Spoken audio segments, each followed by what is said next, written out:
Hey everybody, what's going on? As you can see, I'm a little late starting today. Sorry about that. I had to take care of my dogs, so we'll be getting over there just in a second here. Just gotta move some things around on my computer and then we'll be good to go. How y'all doing today? Hope everybody's having a great day.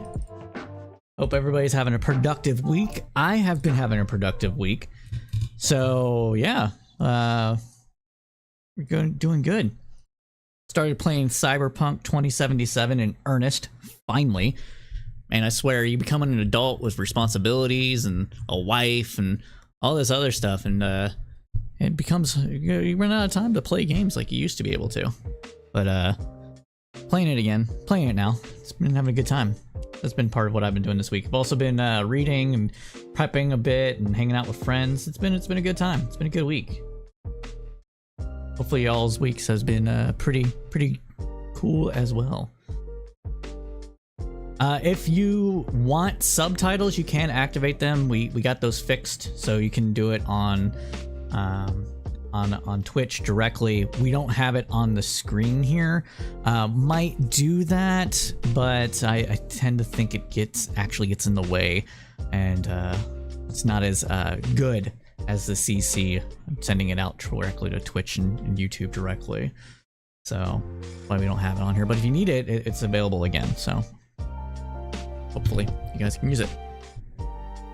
Got a lot of news to cover today. I'm going to cover some a bit different news than what probably you're hearing from the main sources out there today. We're gonna cover Ukraine like we usually do, but we're going to cover like SCOUTS stuff, some tax things with Chile and the United States. We're going to be covering some of the stuff, the Joe Biden dirt that's come out recently from a lot of right-wing news organizations and Comer and other stuff. And we got an interesting news story coming out of The Guardian that we saw today, thanks to a person on V Radio's Discord that we'll be also covering because I thought it was pretty funny.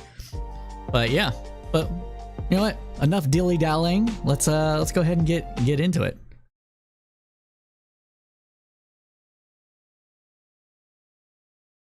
No, wait, it didn't. Oh, I hit the wrong button.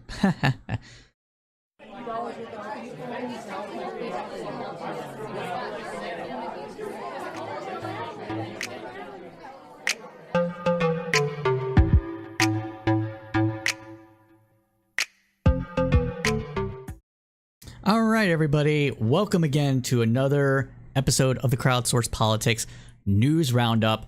I am the host and moderator of the Crowdsourced Politics podcast, and today we have a bunch of news to cover for y'all.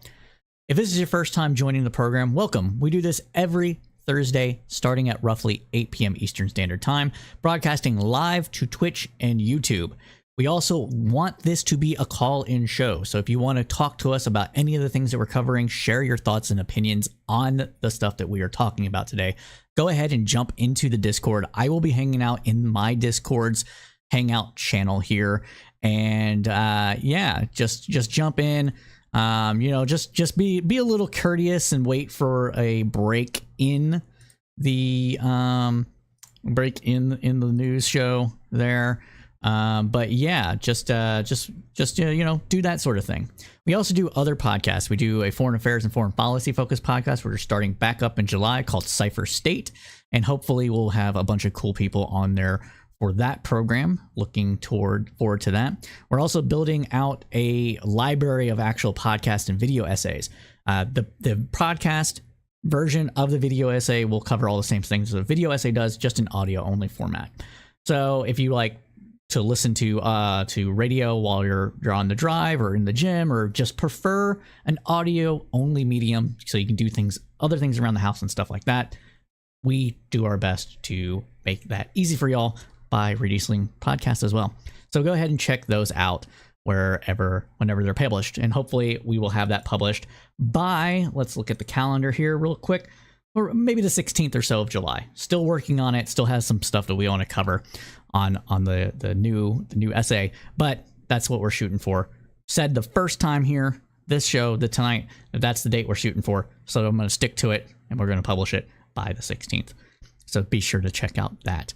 It looks like I'm having some issues with my voice on Discord. It's not picking it up. Oh no, there it goes. It's picking up. Never mind.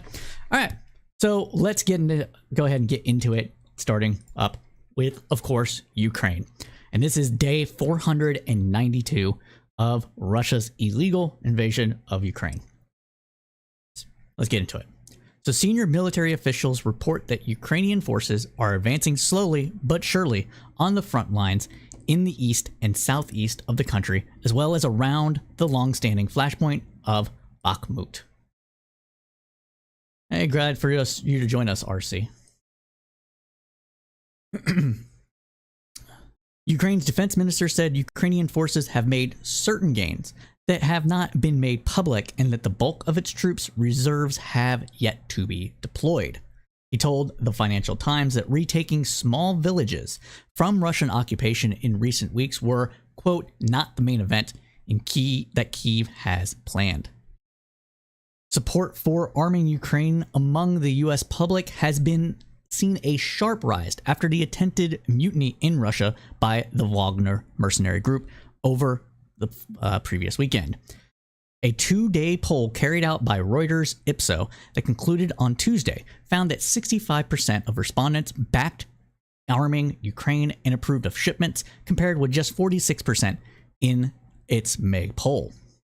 The Biden administration has approved 41 weapons packages for Ukraine, totaling more than $40 billion since Russia's invasion in February of 2022.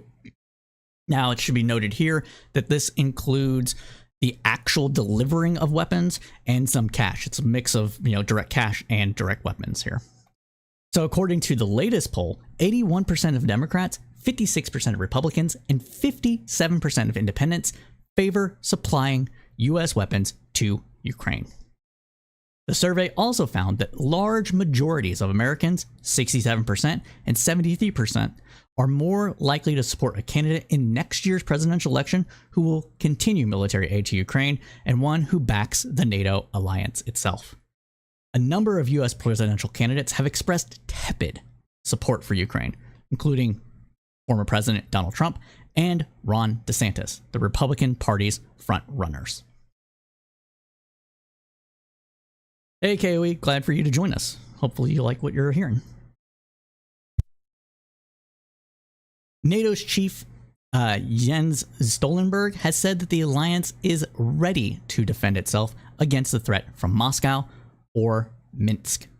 NATO has increased its military presence on its eastern flank in recent days after Belarus welcomed Wagner rebel leaders. It's, quote, it's too early to make any final judgment about the consequences of the fact that Prigozhin has moved to Belarus, and most likely some of his forces will also be located to Belarus, Stoltenberg told reporters. Continuing on, he stated, quote, what is absolutely clear is that we have sent a clear message to Moscow and to Minsk that NATO is there to protect every ally and every inch of NATO territory, he said after a meeting in The Hague of the 8 NATO member alliances. Continuing on, he stated, quote, we have already increased our military presence in the eastern part of the alliance, and we will make further decisions to further strengthen our collective defense with more high readiness forces and more capabilities at the upcoming summit, he concluded. UK officials getting myself a little winded. UK. All right, let me start that over.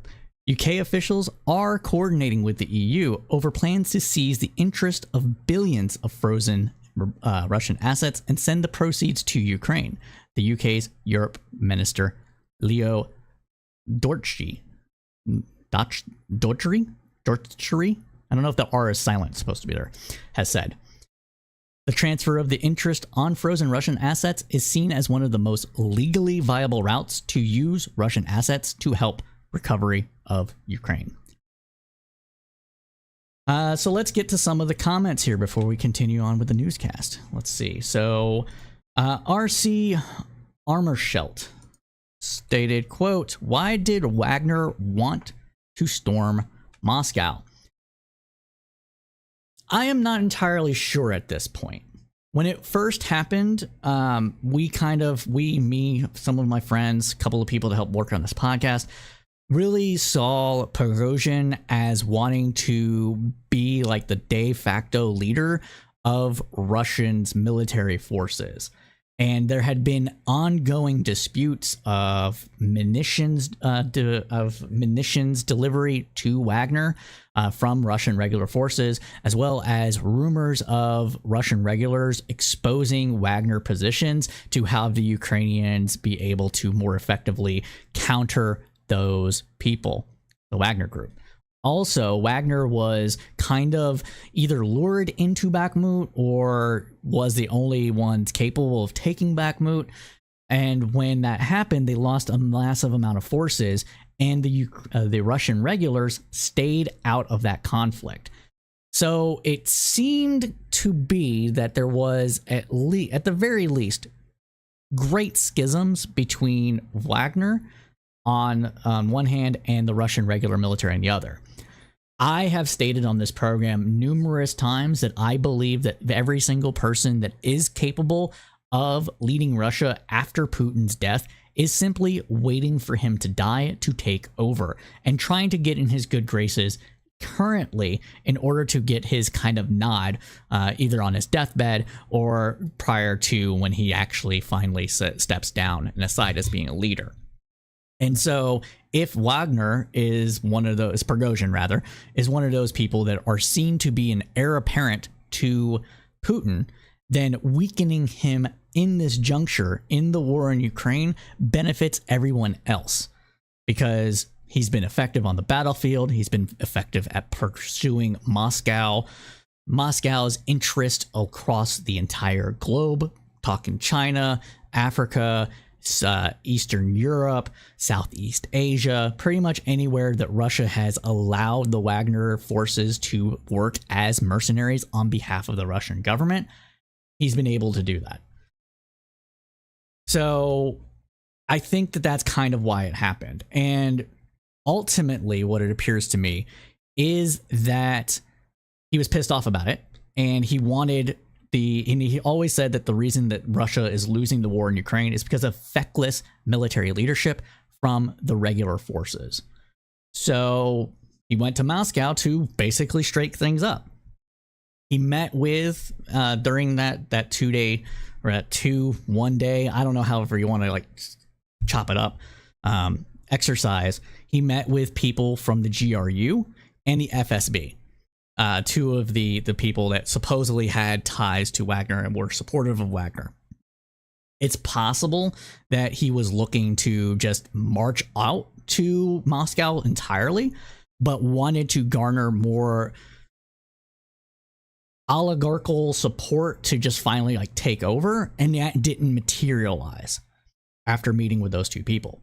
But it's also possible that he just meant what he said and he had no intention of taking over Russia entirely.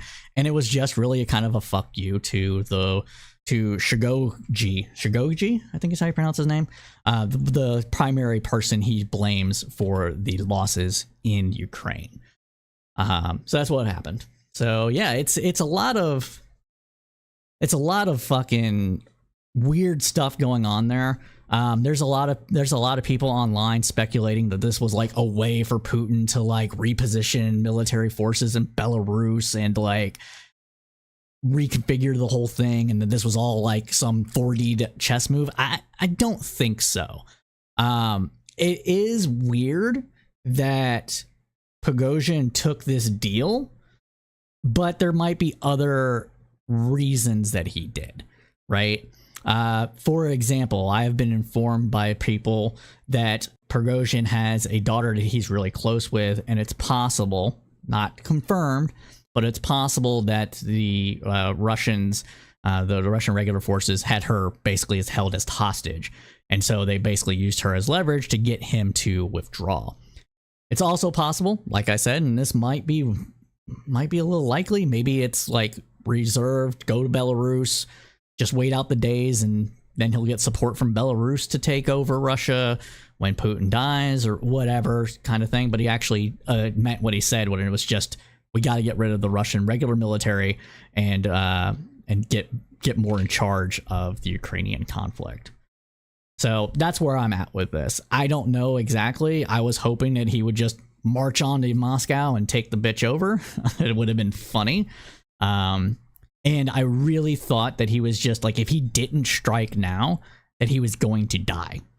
Straight up. Because Putin was calling him a traitor and all this stuff, kind of being not necessarily directly calling him a traitor. He didn't say Prigozhin's a traitor.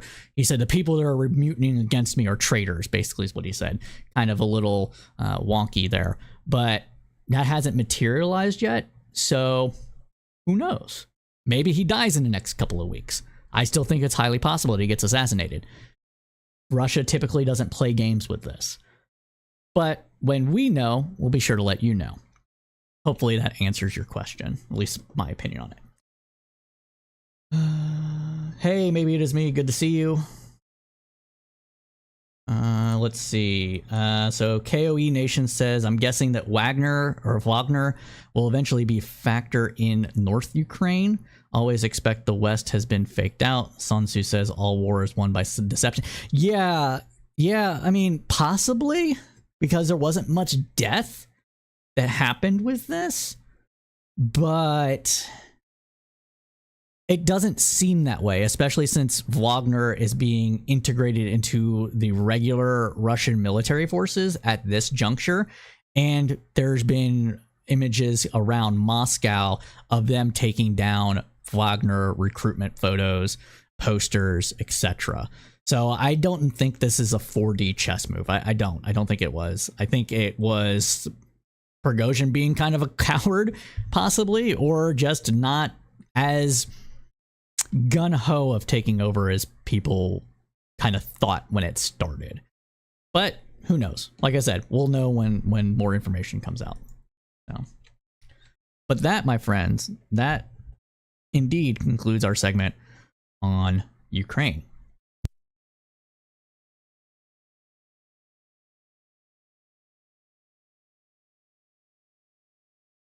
Now, if you're just joining us, welcome everybody. I see some new faces in the chat here. This is the Crowdsourced Politics News Roundup. We do this every Thursday, starting roughly at 8 p.m. Eastern Standard Time, going to roughly 10 p.m. Eastern Standard Time, covering the news that was from the last week that only the crowd can provide.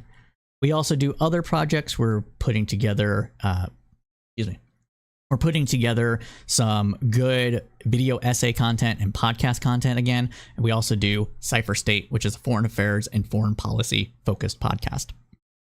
So if you want to check those out, look for the stream notifications, look for them on whatever you get your podcast from. Let's move on now to US politics. And first up, we have to start with information coming out of the House. And there's some rumblings of some House Republicans, mainly on the Trumpian side, the Maggian side, wanting to somehow expunge Trump's impeachments from the congressional record. How would that work? I don't know. Let's talk about it. So Reuters reported that two of Donald Trump's staunchest allies in the U.S. Congress have introduced legislation to expunge the former president's two impeachments. The first of its kind legislative maneuver is without precedent in U.S. history. Representative Lisa Stefanik, the number 4 House representative, Republican, and hardline Representative Marjorie Taylor Greene introduced a pair of resolutions that would aim to change the record, quote, as if such articles had never been passed. Trump was just the third U.S. president to be impeached by the House and is the only one in U.S. history. So let me restart that. Trump was the third U.S. president to be impeached by the House and is the only one in U.S. history to have been impeached twice. George Washington University law professor Jonathan Turley, whose expert advice Republicans sometimes seek, noted that the U.S. Constitution contains no provision for expunging impeachments. Quote, "It's not like a constitutional DUI. Once you are impeached, you are impeached," Turley said in an email. Turley said expungement could still be historically significant by declaring the early impeachments in error. Quote, "However, that is the view of a different Congress at a different time," he said. Green's 2-page resolution would expunge the 2019 impeachment, saying he was wrongfully accused of misconduct. Stefanik's 6-page measure would overturn his 2021 impeachment on grounds that his opponents failed to prove that he committed high crimes and misdemeanors. Okay. That is for the Senate to prove and argue about. All articles of impeachment are more like the showing of enough evidence that you believe that is the case. Think of this House bringing an impeachment charge as a grand jury bringing a charge for criminal prosecution. I think that's the best way to go about looking at this. So the House doesn't have to wrongfully prove that he had been guilty of high crimes and misdemeanors. They simply have to provide evidence and reason enough to go to trial. I mean, Congress can essentially, correct the record on this, or so pass a resolution that basically says, nope, this never happened, but the history books aren't going to be rewritten that way. So this is really just tossing some red meat over to the most Maggian base of the party. And I think that this is pretty much entirely useless endeavor. It does show fealty to Trump, and thus his supporters will probably feel a bit of loyalty to those that are trying to pass it. But I don't think it actually does anything. Now, Democrats, though, on their part, called the move questionable, saying it demonstrated Republican fealty to the former president. And in this case, they are absolutely 100% correct. Quote, the legality of doing it is highly questionable. That won't stop the Republicans from doing it, and it's just further placating Donald Trump, said New York Representative Dan Goldman, who was lead Democratic counsel in the 2019 impeachment. All right, let's go over to these comments now. We're gonna try to get to your guys' comments, after the end of news segments, so that they're not broken up as much. It's easier on the editing, just FYI. And then it also gives me the chance to put it on screen so everybody can see it. So let's see what these comments are saying here. Let's see. Let's start on this one. KOE said, based for the 2 people trying to overturn the impeachments.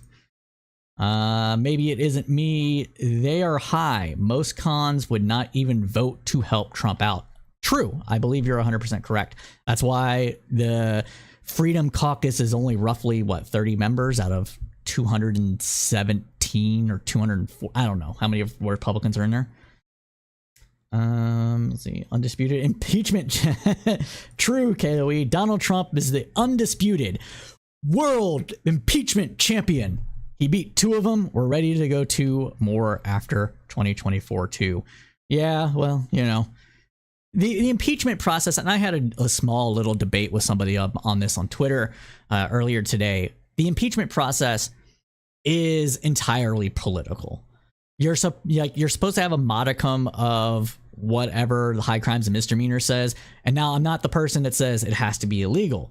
High crimes and misdemeanors does not mean maladministration, which is just not doing the job well, but it can include things that are unethical to the point of breaking the public trust.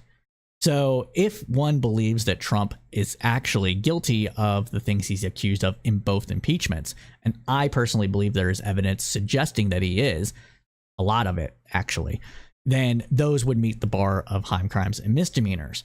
But let's assume that he's not guilty of those at all. Let's assume that there was absolutely no evidence of it whatsoever. That wouldn't be any reason to forego an impeachment process. The reason that we have to have a supermajority in the Senate in order to convict somebody of the high crimes and misdemeanors impeachment process is because the founding fathers recognized that a Congress unshackled from norms and sensibilities could do whatever the hell that they wanted in terms of this and try to hold the president accountable for any manner of things. And that is why it requires a supermajority in the Senate in order to uphold an impeachment and actually find the president guilty. It also makes it less of a parliamentarian system and more of a super executive sort of system. So I don't think that that is really any reason to say that that this is like unheard of or anything like that. I just think that that is what we actually have here, similar to how people want to say the Supreme Court is not political when it clearly is. So there is that. But that, my friends, concludes this segment of the News Roundup. Excuse me, got the burps today. To answer your question, I missed RC Armashelt. No, BRICS is not like NATO. BRICS is a kind of economic cooperation designed to kind of get out from European and Western economic sanctions to a large extent. It is basically their answer to things like the EU and American trade hegemony. So it's not like NATO. The answer to NATO is Russia's military alliance with other former Soviet bloc member states, and I don't remember the name of it off the top of my head, but it includes places like Serbia, Turkmenistan, and some other former Soviet bloc countries. I just don't know all of them because it doesn't really matter. It's not as formalized as NATO, and the other countries that participate in that alliance are not as militarily advanced as other members of NATO alliance member states are. So that is that. So yeah. All right, let's move on though after I get this drink. All right. Now we're going to move on to the Senate. And first up, we are going to talk about some tax treaties coming out by way of Chile. So the US Senate voted overwhelmingly in favor of a tax treaty with Chile, according to reporting from Reuters. The move is seen as crucial for ensuing access for US companies to lithium, a mineral essential for electric vehicle batteries. Final approval will send the treaty to the White House, where President Joe Biden planned to sign the papers necessary for ratification. Chile's Congress approved the treaty back in 2015. Business interests have been pushing for the tax agreements for years. The U.S. Chamber of Commerce called it an urgent priority. Without it, taxes on U.S. companies with Without it, taxes of U.S. companies with Chilean operations could climb to more than 44%, the business group had said. U.S. companies have a strong presence in mining, finance, and other industries in Chile. And this is also to counter similar deals that China is trying to make with South American countries. South America has a very more has a lot of lithium capacity, not as much as China, Afghanistan, and the United States, but it still has a lot of resources that it can mine and export for these electric vehicles, these batteries that are in cell phones, other precious metals, and the like. That are all necessary for modern technology and modern wealth and convenience that you see all around you. This computer, this mic, this fucking little fan blowy thingy, everything, all right, runs off of these precious metals and lithium batteries.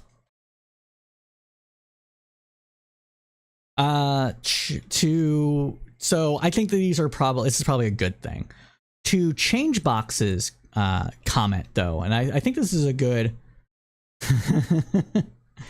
true. I'll get to both of those change boxes. But first up, your first one is, God forbid Americans pay for somebody else's resources.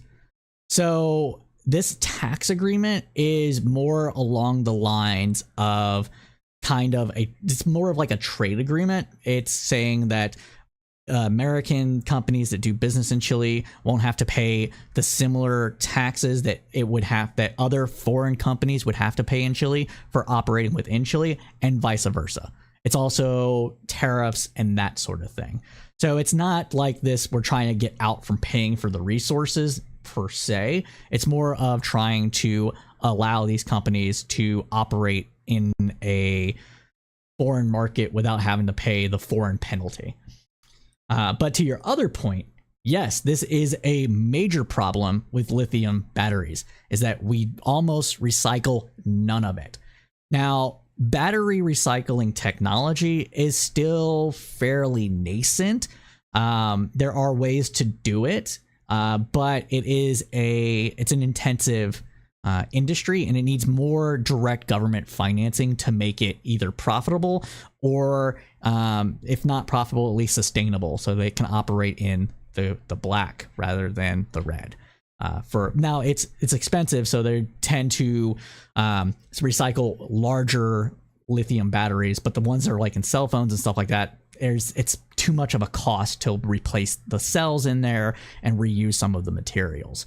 So we need to pay for this stuff for sure. Obviously, this is something that the United States, and honestly, it should be a thing that the entire world pays for collectively in their own countries and the United States as well. Because if we can reuse these batteries, one, you keep the heavy metals out of the environment, which are very toxic. I recently got rid of this cell phone, this S8. You can see it's all beat up, and it's really light because the battery in it was actually good up until a few weeks ago, and then it started getting puffy. That's toxic. It's leaking. It has the ability to, after a lithium battery gets puffy, it has the ability to easily leak out toxic chemicals from it. And so by recycling those things into another product, whether it is using the same battery or taking out the metals from it and recycling those metals directly, or even the chemicals, doing a waste processing system, we would be able to avoid putting that into landfills and the like. As much as it is not meant to be put into landfills, as much as everybody is told, don't throw away your batteries, it's toxic, it's one of those crimes that can't really be tracked, so people do it. People throw away cell phones, they throw away batteries. Not supposed to do it. It's environmentally harmful, but it's a thing that people do. So we need to have ways to incentivize good behavior, and one of those would be the government directly investing in the process. Even paying people for their old batteries is another thing. Yeah, yep, and Changebox is also right of this. Some of it just can't be done. The energy required would be so excessive as to make it ridiculous. True. Unless there is unless the energy that you get from, or you use to recycle it, is also green, it actually ends up being counterproductive. So you're also right about that.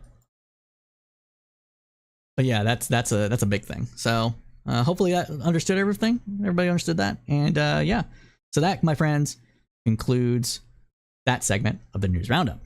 And finally, we have a little bit of news from the Biden administration.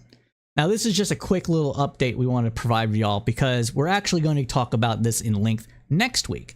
But recently, President Biden has embraced the term Biden economics, and he's trying to co-opt the term from the right has often used to insult him. So like we said, we'll be covering this next week with more robust reporting as more economic news comes out, as well as his tour of promoting his Bidenomics tour that's going on this week until early next week, as well as his IRA and infrastructure tour go. We'll have more information for you on that. All right. Now, this is what we do on the Roundup that I feel like a lot of people kind of just gloss over. What I'm talking about is that now we're going to talk about rulings coming out of the Supreme Court of the United States. We have opinions on immigration, crypto, and an adult adoption scam. These three decisions were published on last Friday. So we're going to go over now to SCOUTS blog for them to recap all those decisions and then for me to pontificate about it because it's more entertaining that way. Let's go ahead and get to it. Make sure it's up. Wrong button. No, wait. All right, whatever. It's not. No, I don't want to sign in. Cryptocurrency, immigration, and adult adoption scam. The Supreme Court released 4 decisions today. There are 10 outstanding, and the next day the Supreme Court will release opinions is Tuesday, June 27th at 10 a.m. Of course, we'll be live there with you announcing them, but let's recap today.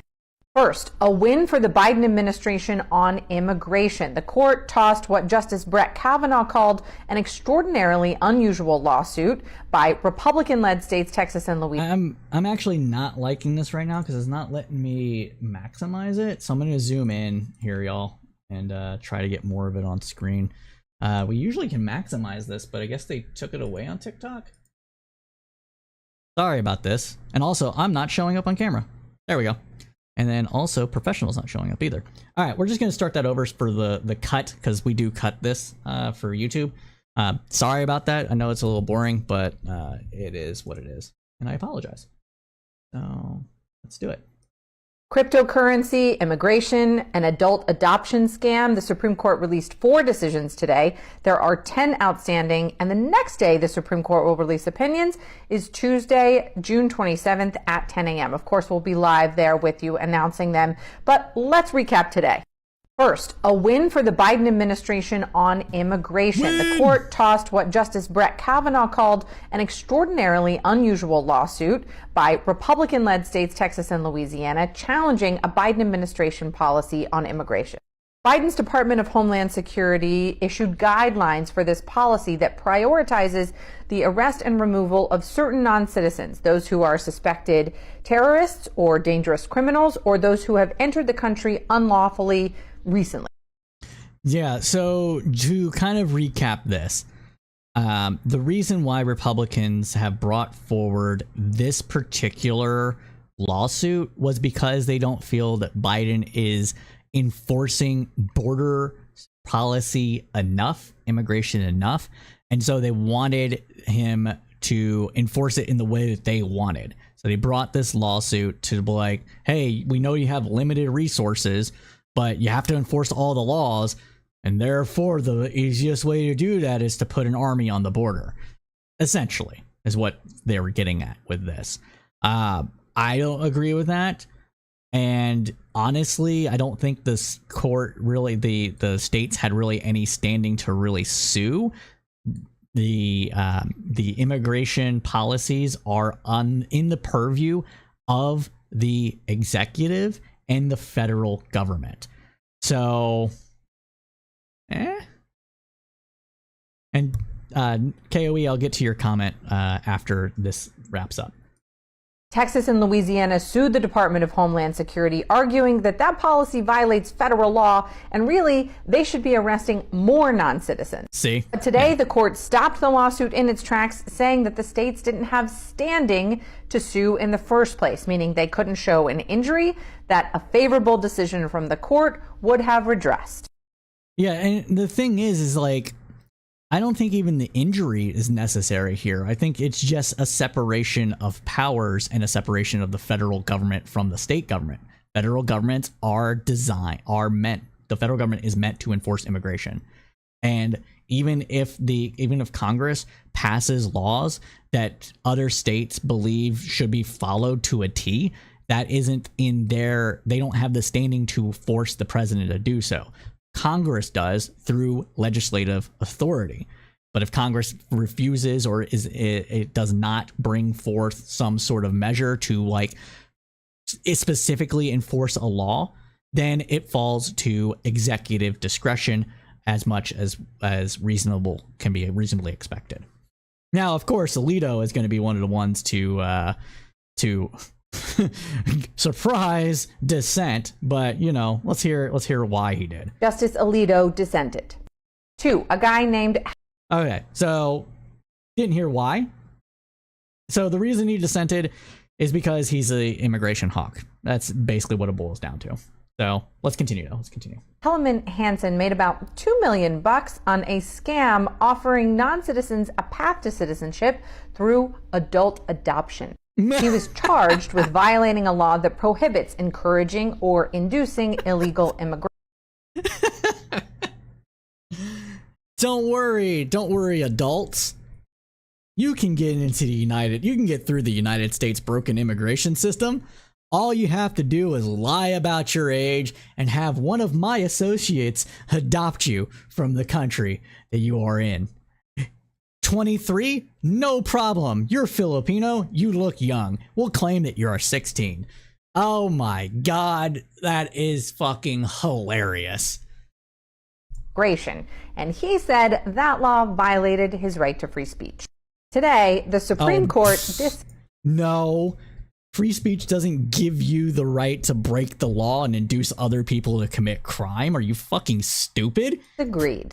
Justice Amy Coney Barrett, writing for the 7-2 court, said, properly interpreted, this provision forbids only the intentional solicitation or facilitation of certain unlawful acts. It does not prohibit a substantial amount of protected speech, meaning it's not overbroad, let alone enough to justify throwing out the law's plainly legitimate sweep. Justices Jackson and Sotomayor dissented.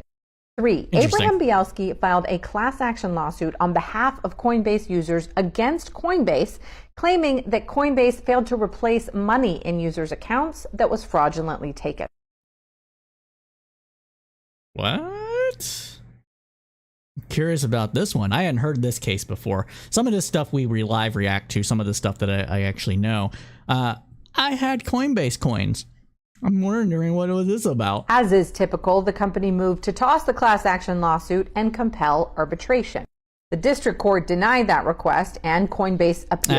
Now the question here is whether the district court can proceed with the litigation, here the class action, while the arbitration issue goes up on appeal, or whether they can proceed at the same time. Today, the Supreme Court said that the district court has to press pause, aka stay its proceedings, while the question of arbitrability gets sorted in the courts. And the case involving a James Bond. All right, so if you don't know what private arbitration is, basically signed contracts between a user of a service, what we're talking about here, and the provider of the service. And in pretty much every single end user license agreement that nobody reads, there is a provision in there that says you will not sue the company for violations of this agreement or sue them and take them to court. Instead, you will use our lawyers and you will come to our court, our private court, through these lawyers and privately arbitrate the decision. It prevents class action lawsuits. It's designed to try to prevent class action lawsuits, and it's designed to keep it out of court and put it into a favorable system that would favor the companies in question. Now, why would it favor the companies in question? Easy. They pay for the private arbitration. Private arbiters will not get business if they rule against their clients. So that's why they do this. Personally, I think that these private arbitration clauses that exist in every single product essentially are pretty much facetious and should be ruled illegal. They probably should be just illegal. I am not against private arbitration between two consenting individuals on like smaller matters, but when you comes to an entire society of every single product on the face of the planet, your cell phone, your internet usage provider, your Hulu's, everything that exists that has this clause, it becomes pernicious when it's the rule. If it was rare, it wouldn't be pernicious. At the very least,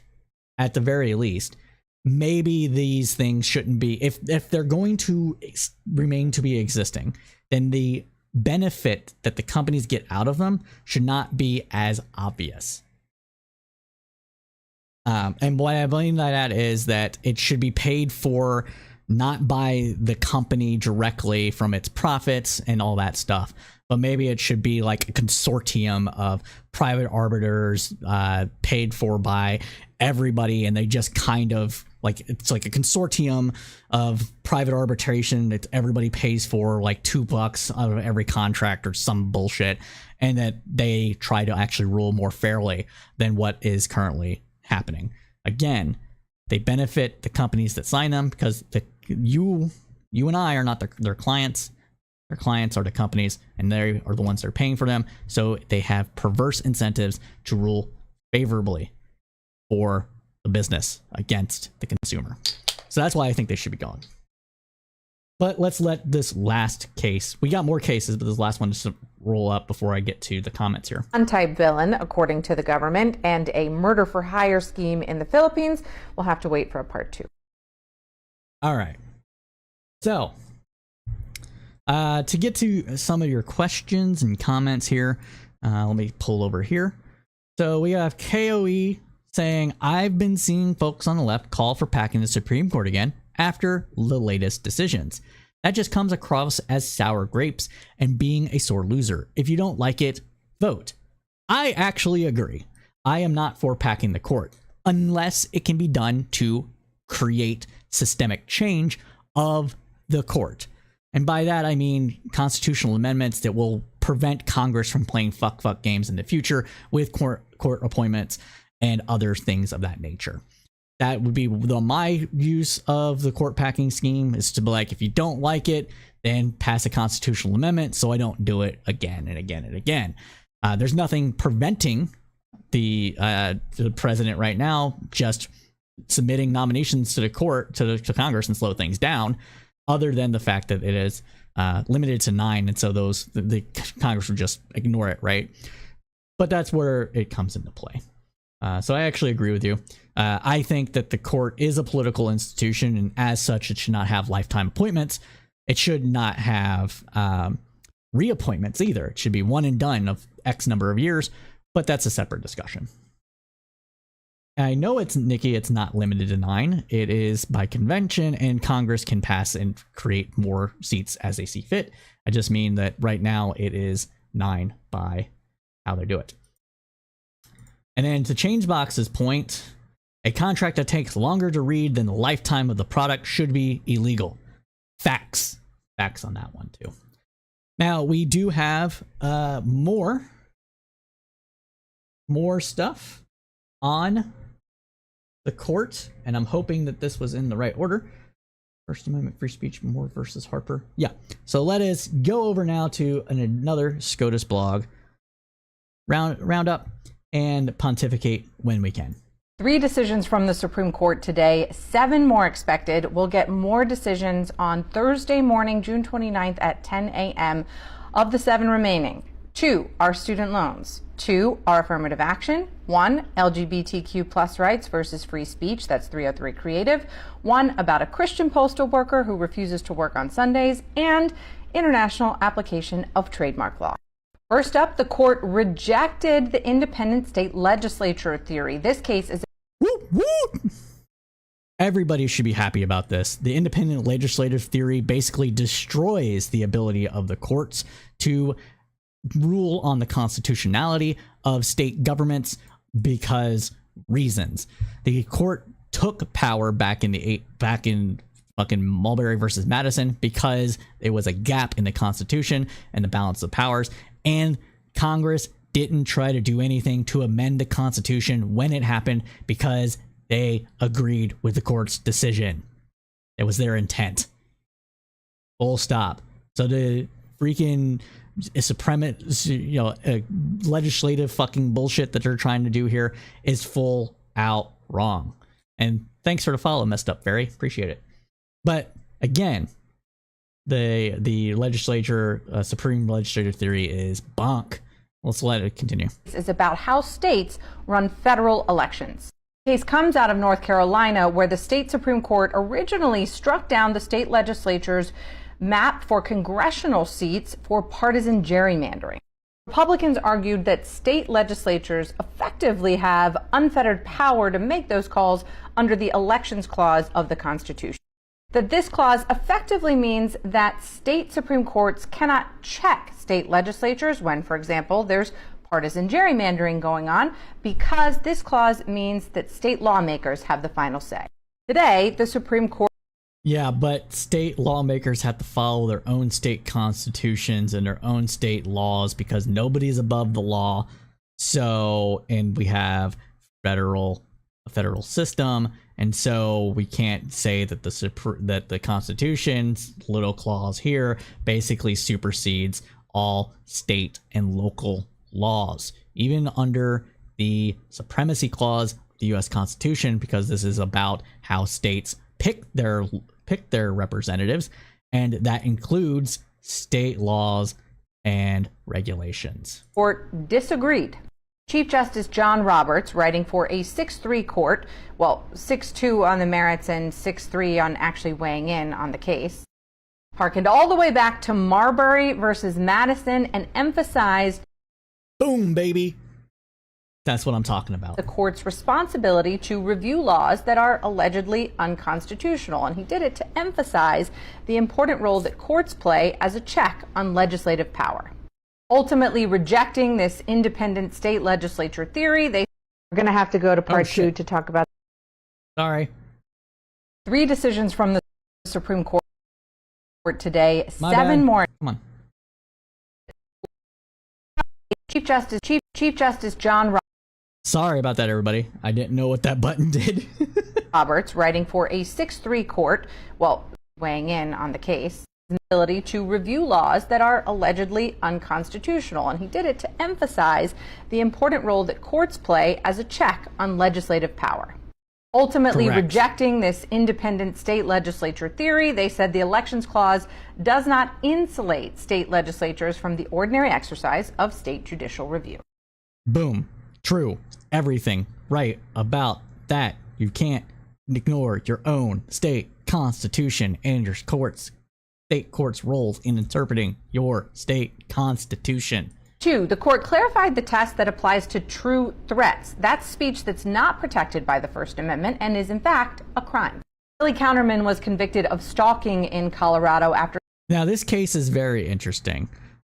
We are talking about what constitutes harassment and threat of human life and limb, and where a action passes the bounds of free speech into illegal activity, just like they said.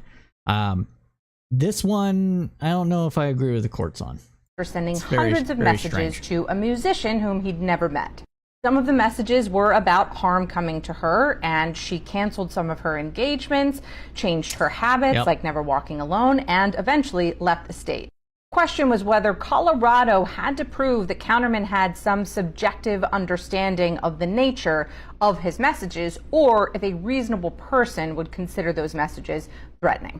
Today, the court said the subjective test applies, meaning that Colorado just has to show that Counterman had some subjective understanding of the threatening nature of his messages. But the First Amendment just requires a showing of recklessness in these cases, meaning that the speaker consciously disregarded a substantial risk that harm would be caused to another. Finally, in a case involving Norfolk... Okay, so I misread or misheard originally. All right. So I misread or misheard originally their discussion of that ruling. I actually agree with this. There is an article on Pope Hat's Substack that talks about whether or not the reasonable person test should be expanded to would a reasonable victim under other circumstances also think of this as a threat.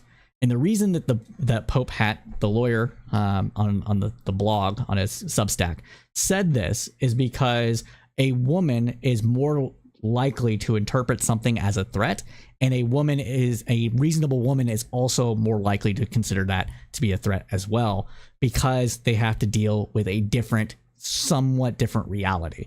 It's not sexism to say this. Women are, generally speaking, weaker than men, and there's also a cultural difference in the way that women interpret threats and joking, harassment, etc. than men do. And I don't know if that's something we can actually codify into law, but it is a very interesting thought exercise and something that actually does need to be considered. I think the Supreme Court in its ruling here is getting kind of close to that with would a reasonable person suspect this, and does that mean that if the reasonable person standard exists, should the offender also be thinking that they would come off as threatening to an individual? So I think that this is actually a pretty good thing that they're talking about here. And again, I don't know if you can codify a subjective standard based off of like how different groups and cultural backgrounds in a multicultural society would interpret things, and where a victim of the group would the victim that is in that group have a reasonable standard to fear these things. But it does get to the actual heart of the matter. If I jokingly tell my buddy, I'm gonna fucking kill you, like, my buddy, he knows I'm joking, right? But if I say that to a random stranger and I'm like, I'm gonna fucking kill you, well, what's the reasonable threat, you know? So I just think these are things that do need to be thought about. Well, let's continue. Southern, the court said that Pennsylvania can... Let's continue, but rewind it so that we actually know. All right, harm would be caused to another. Finally, in a case involving Norfolk Southern, the court said that Pennsylvania can require the train company to face lawsuits in the state, Commonwealth, when they register to do business there, even though neither the company nor the conduct of the suit is based in Pennsylvania. Good. All mostly good decisions there. We have other stuff that we have to talk about, though, with SCOUTS. And let's get into some of this stuff. Some of the stuff came out today before SCOTUS blog. Got it. So according to the Associated Press, the Moore versus Harper decision left the door open to more limited challenges that could increase its role in deciding voting disputes during the 2024 presidential election. Quote, "We beat back the most serious legal threat our democracy has faced today," said Kathy Fang of Common Cause. It was Fang's... Is it Fang or Fong? Spelled Fang, but it might be Fong because it's... I'll just say Fang. It was Fang's lawsuit challenging congressional districts drawn by North Carolina's Republican-controlled legislature that triggered the case in the first place. But for some critics of the theory, the danger is not entirely past. The court found that state courts still must act within the ordinary bounds when reviewing laws governing federal elections.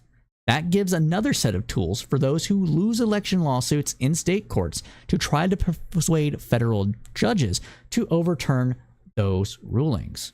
Quote, "They've rejected a lot of extreme stuff, but there's still a lot of room for ideological and partisan judging to come into play," said Rick Haston, a law professor at the University of California, Los Angeles, who filed a friend of the court brief in that case. Conservatives who had advocated for limits on the role of state courts in federal elections agreed with Haas on that. Agreed with Haas on that the court didn't settle the question of when precisely state courts need to stay out of federal elections.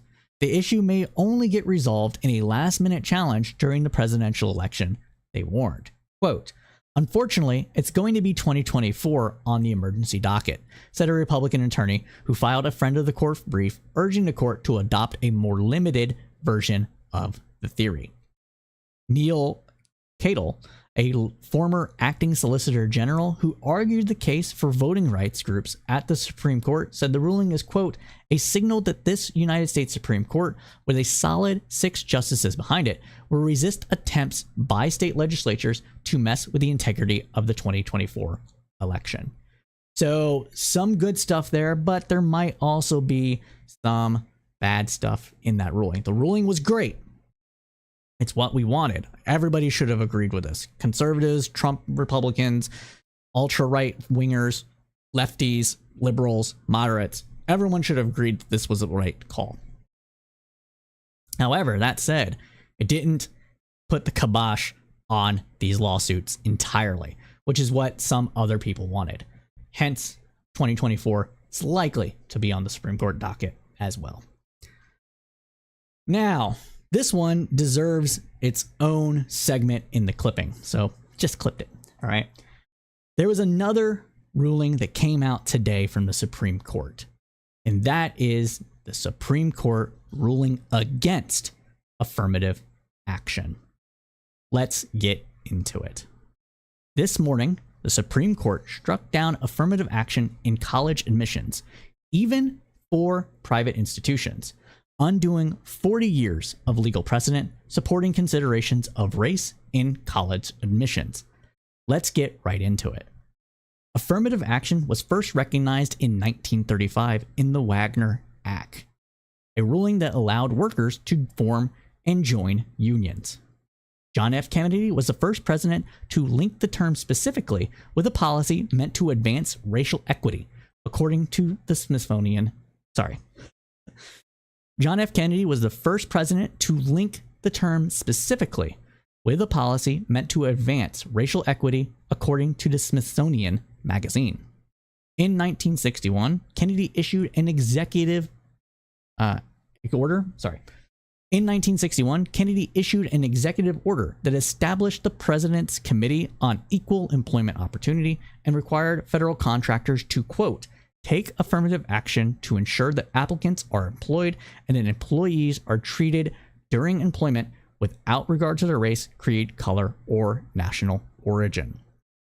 Over time, the term took hold in education as well, spurred by the civil rights movement and social unrest. The assassination of Reverend Dr. Martin Luther King in 1968 was a turning point, with students pushing colleges to redouble their efforts to be more representative of American society on the whole. Based on reporting from the New York Times, today's ruling undoes a precedent permitting affirmative action first established in 1978 and reaffirmed as recently as 2016 in Fisher versus University of Texas. For those that do not know, Abby Fisher brought the suit to the Supreme Court against the University of Austin system because she felt that it was unfair that some people under similar circumstances to her were admitted to UT and she didn't get in. The facts of the case here, well, the facts of the Abby Fisher case showed that she was just kind of basic, and there was people that were below her and people above her and people that were her in range of like GPA and all manner of other things were also denied admissions to UT. Hell hath no fury like a person with an entitlement problem. I always wanted to go to UT and I didn't get in, so it must be affirmative action. That was essentially her argument. Liberty. Yeah, I'll address those later, Liberty Twitcher. I disagree entirely with your statements here. Yeah, merit, we'll get into it. Just wait, Liberty Twitcher. I see your comments. They are not being ignored, but they will be got to later in the segment. Continuing on, though. In those decisions, justices wrote that race and ethnicity could be used as one among many factors in admissions because schools have a compelling interest in the educational benefits of a diverse student body. That legal standard, along with the ratification of the 14th Amendment in 1868 and the Civil Rights Act of 1964, are the underpinnings of what make any laws permitting a preference or special consideration on the basis of race. Both Justice Clarence Thomas and Justice Sonia Sotomayor benefited directly from affirmative action, according to an ABC News report from earlier this month. Thomas, the court's only black man, grew up poor in still segregated rural Georgia before getting accepted to Yale Law School in 1971. Quote, "The effort on the part of Yale during my years there was to reach out and open its doors to minorities when it felt were qualified," Thomas testified during the 1991 Senate confirmation hearing. and I took them at their word on that. And I have advanced, or sorry, for some reason I'm getting winded today. Must have not drunk enough water or something. So let me restate this. For the cut, everybody, I have to restate these for the cuts. I apologize. Quote, the effort on the part of Yale during my years there was to reach out and open its doors to minorities whom it felt were qualified. Thomas testified during his 1991 Senate confirmation hearing. And I took them at their word on that, and I have advocated that very kind of affirmative action. Just 5 years later, Sotomayor, who would become the court's first and only Latina member, had a similar path to Yale from the Bronx in New York City. Quote, it was one of the poorest neighborhoods in the United States when I was growing up, Sotomayor said last year. And yet, none of those challenges have stopped me from reaching where I have, and I attributed all of that to my education. Without affirmative action, I couldn't even have participated in the race of a good education because I didn't even know that there was a race being won, Sotomayor said, end quote.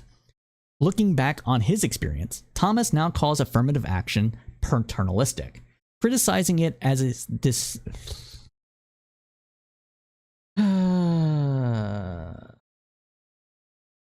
I am sorry, everybody. I need a reset here. Give me 1 second.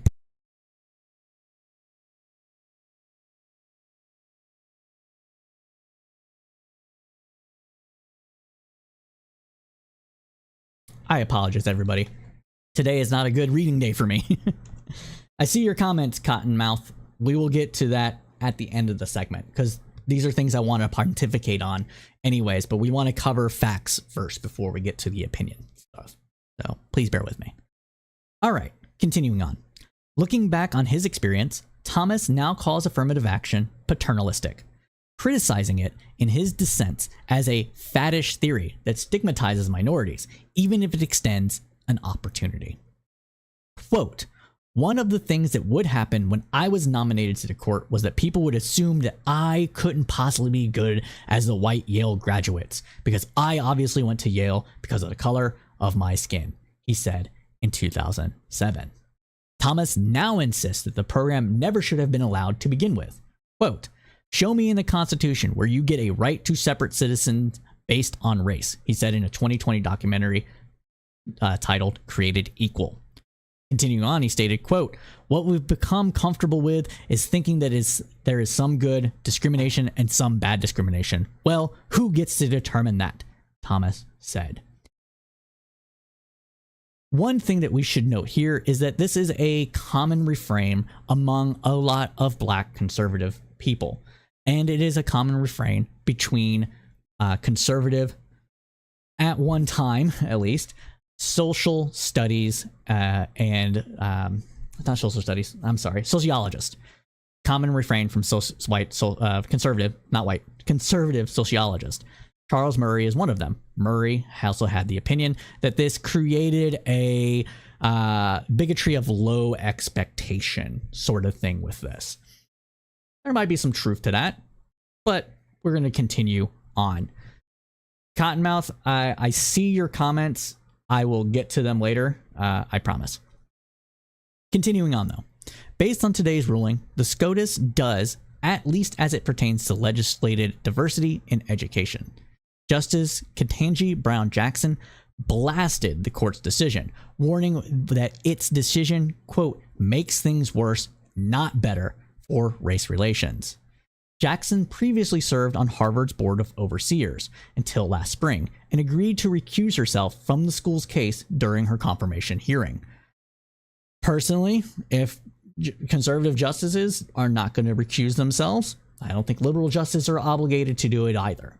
That said, I wish that there was a rule in place that would require justices to recuse themselves. Only pontificating I'll do right now. Continuing on, she also argued that ignoring race just makes it matter more, noting that taking away the consideration of race in college admissions will not translate to life experience. Quote, with let them eat cake obliviousness, today the majority pulls the ripcord and announces colorblindness for all by legal fiat, Jackson wrote. Continuing on, she stated, quote, But deeming race irrelevant in law does not make it so in life. And having so detached itself from the country's actual past and present experiences, the court has now been lured into interfering with the crucial work that institutions of higher learning are doing to solve America's real-world problems. In this concurring opinion, Thomas called out Jackson for her focus on, quote, the historical subjugation of Black Americans, invoking statistical racial gaps to argue in favor of defining and categorizing individuals based by their race. As she sees things, we are all trapped in a fundamentally racist society, with the original sin of slavery and historical subjugation of Black Americans still determining our lives today, Thomas wrote.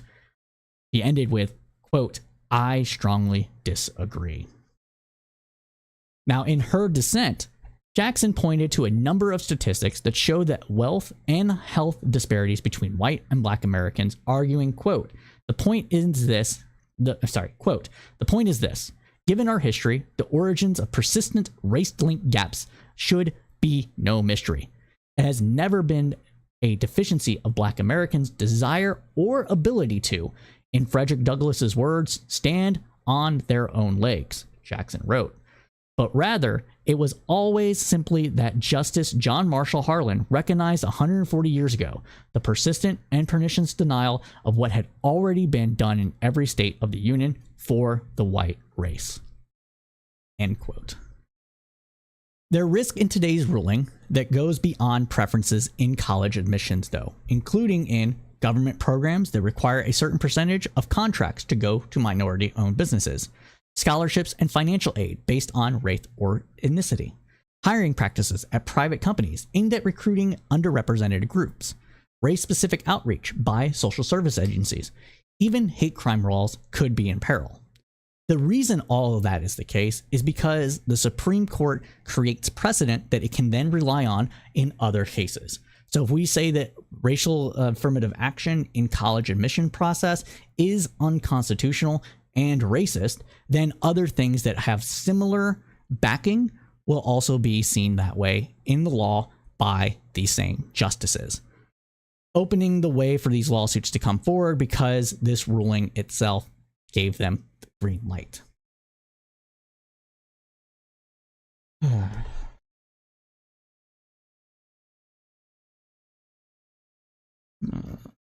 According to Newsweek, today's ruling is bound to set a new precedent that calls into question any place in American life where laws or policies protect, boost, or deny people based on racial representation. Quote, one of the things the court does is plant little time bombs that will explode later on, said Cedric Powell, a law professor at Howard University and author of Post-Racial Constitutionalism and the Roberts Courts. Continuing on, he stated, quote, today we're ostensibly talking about education, but there is a spillover effect. For example, in government contract set-asides for minority businesses, because they exclude whites who want to participate. It's an example of reverse discrimination. So we need to review and overturn all public contracts. Same thing with employment. There will also be a certain amount of excess caution on the parts of private businesses and public entities that say provide scholarships exclusively to specific racial groups. Requiring attendance at diversity sensitivity trainings, too, could become legally fraught, an issue the MAGA right has fully embraced in their adherence to politics by culture wars. And speaking of culture wars, the SCOUTS decision on President Biden's student loan forgiveness is expected tomorrow. Okay, let's pontificate a little bit here, all right? I saw the comments. We have a little bit more conservatives watching this program than usual. Thank you for joining in. Appreciate it. Thank you for the views, guys. Good job. I'm glad you can tolerate me enough to give my program at least a hate watch. All right. So let's talk about a little bit about what actually happened here. So in the majority's decision, Roberts carved out an exemption for military academies. It was weird. It was a weird carve out. I want to read it directly, so let me go ahead and jump into this, where I posted this, if I can get it. From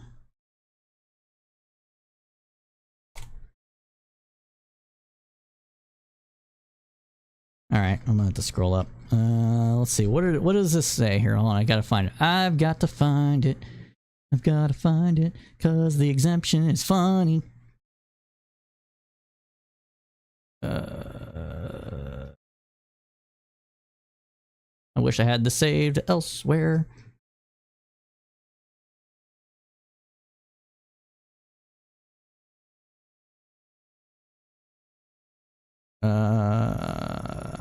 Damn, when will this happen? Sorry, everybody. Okay, here's what Roberts said. But Roberts wrote that universities can still consider an applicant's discussion of how race affected his or her life, be it through discrimination, inspiration, or otherwise. Military academies are effectively exempt from the decision due to the potentially distinct interests they represent. In other words, the government of the United States still has a vested interest in promoting diversity to a degree. Roberts just doesn't like it in college admissions for state universities and private institutions for some reason. So yeah, I think that carve out is a joke, to be honest with you. I think it basically, he acknowledges that there is a reason to do these things, but it's just not good enough of a reason to expand it all over the place in every single college admissions process. Now, what this carve out still does, though, is that it still has the ability for, quote again, an applicant's decision of how race affected his or her life, be it through discrimination, inspiration, or otherwise. In other words, colleges that want to have some sort of racially conscious admissions process can simply look to essays and give more weight to the subjective rulings and musings of those admissions process dealing with race on that. For their part, Harvard University also put out a statement today where they said, let me scroll to it here. Shout out to where is it?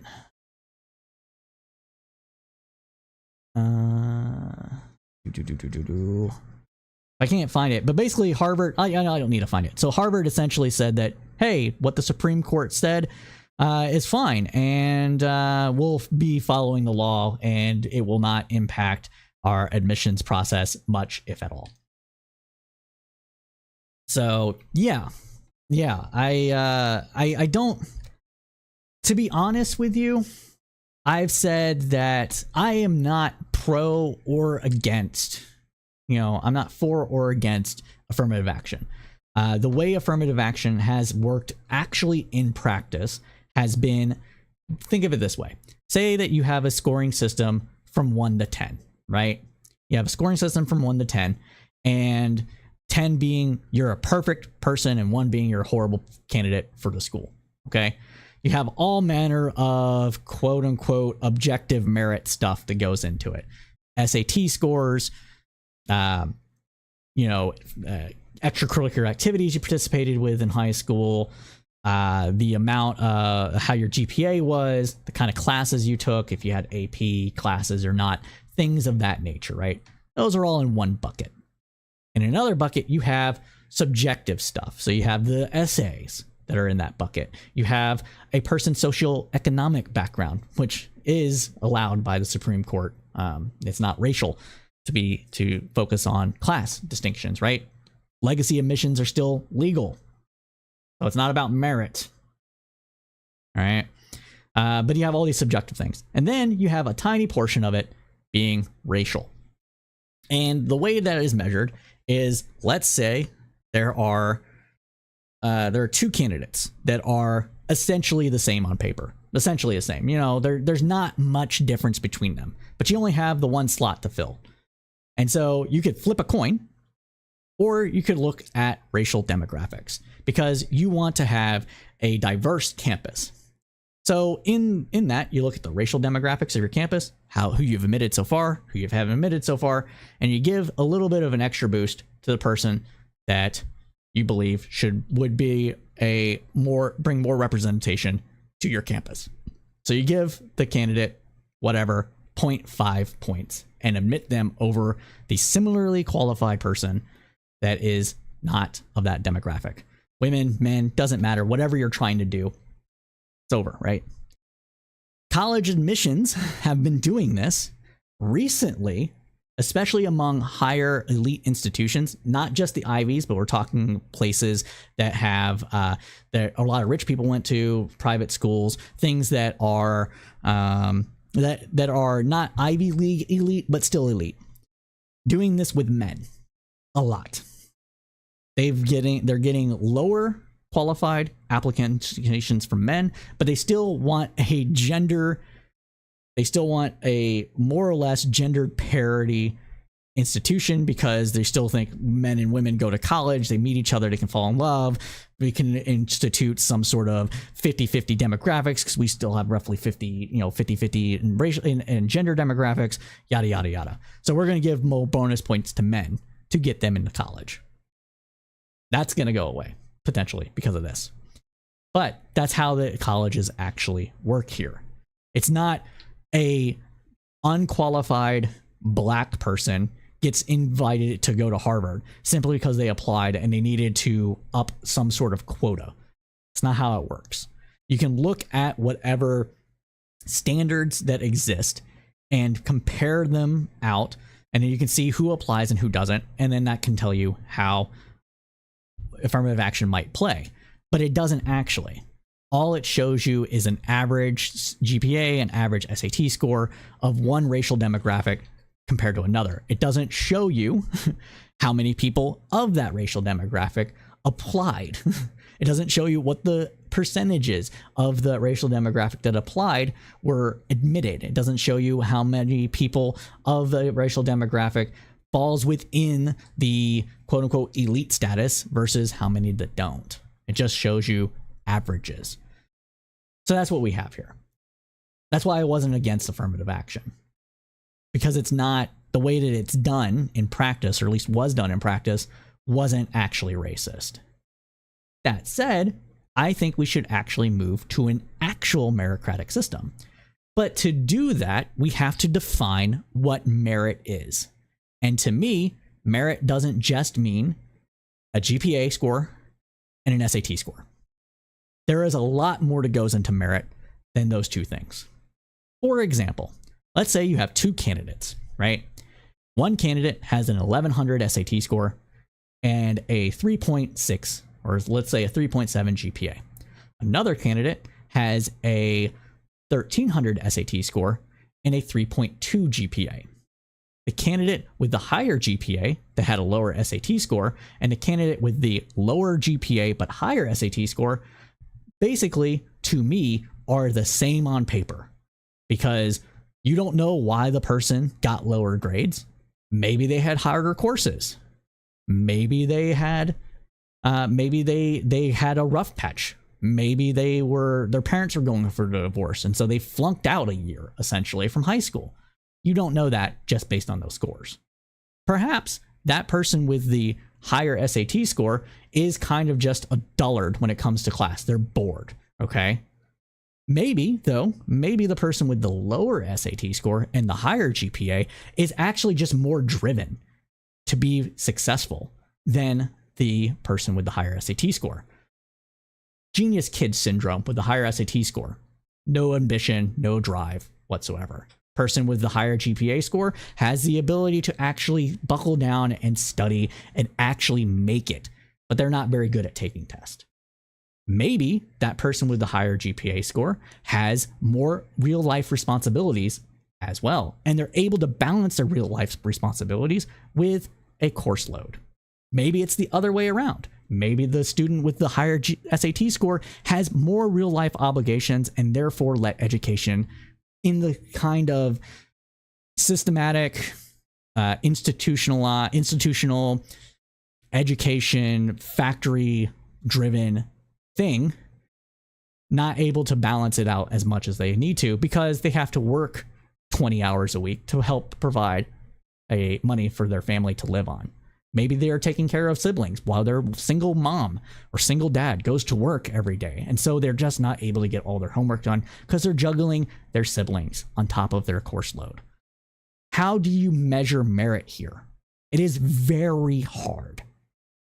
This is why holistic merit-based systems, holistic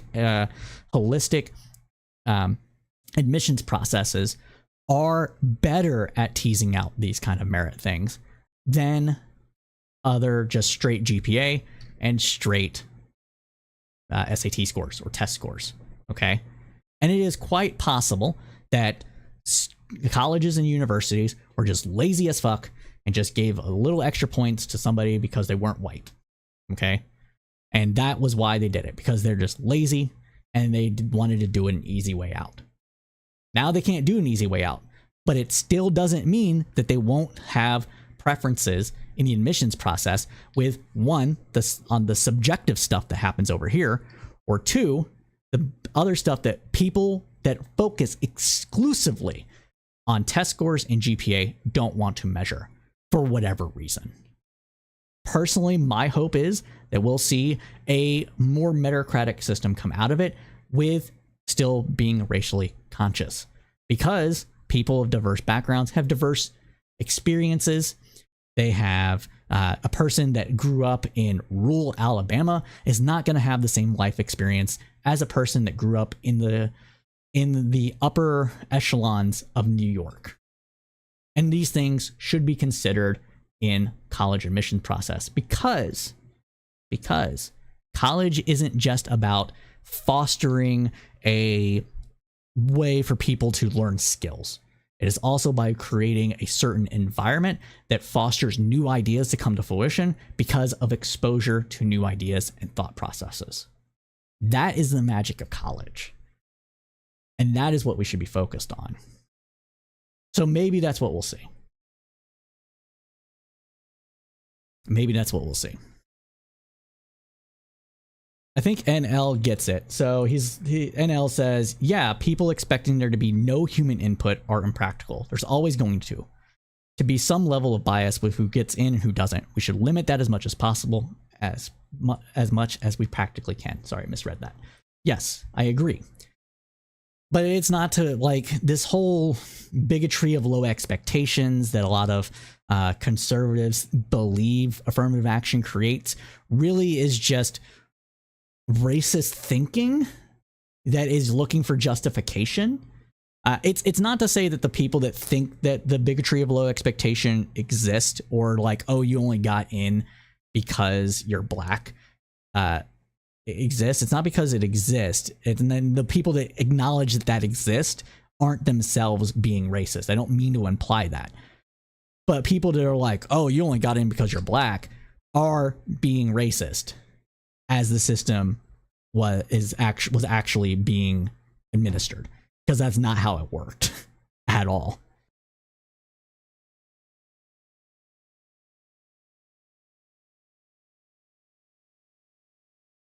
Now to Cottonmouth, if you're still with me, I don't know if you are, but we'll cover it here. So to end racism, we have to be racist. LOL, libs are clueless. Unironically, to a degree, yes.